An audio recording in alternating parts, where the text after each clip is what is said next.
On Christmas Eve, Fritz and Mary were looking forward to unpacking their presents. Suddenly, there was a knock at the door. It was their uncle with a bunch of gifts in his hands. The children were very happy to see him. Then they began to unpack the presents.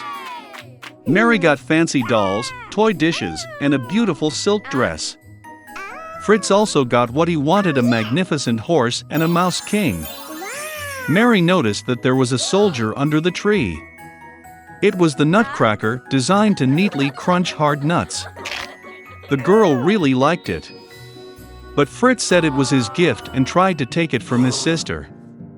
The children stretched the Nutcracker so far that they tore his arm off. The broken toy became unnecessary for the boy.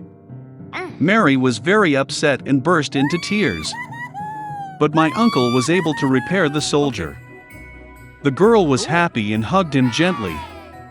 The day was very busy, so she soon got tired and fell asleep right under the tree.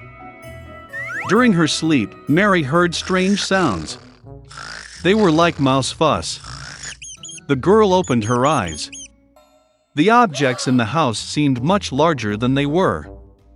And the tree under which she fell asleep became absolutely gigantic. Mary realized that it was not the objects that had increased, but that she had decreased. Suddenly, the Mouse King with his army appeared before the eyes of the astonished girl. Mary was very frightened and wanted to run away. But the giant mice stopped her. And then a miracle happened. The Nutcracker jumped to his feet and grabbed the girl. They instantly climbed the tree to the bookshelf, and along it got to Fritz's toys. There was a whole collection of tin soldiers. The Nutcracker called for help. The soldiers immediately jumped to their feet and ran after him. The Nutcracker took command of the army, and the soldiers began to fight the army of the Mouse King. The battle between toys and mice was fierce. But, unfortunately, there were too many mice, and the Nutcracker army began to suffer defeat. Mary saw this and ran out of her hiding place. She threw her shoe at the Mouse King and hit him right in the head, and he fell to the floor unconscious. The rest of the mice realized that the battle was lost and ran away in all directions.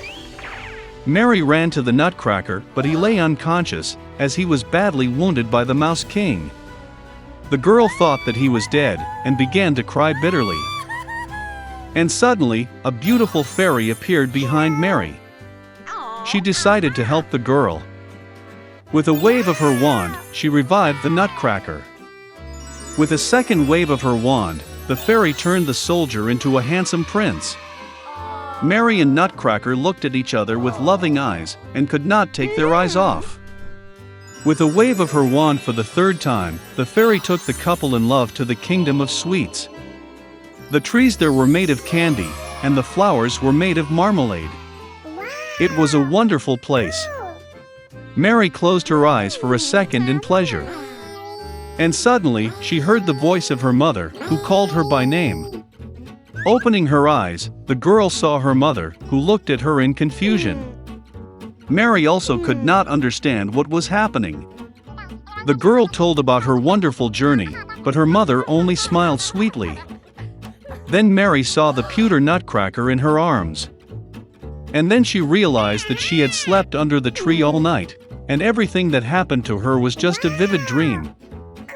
A few years later, the nephew of their godfather came to visit Mary and Fritz.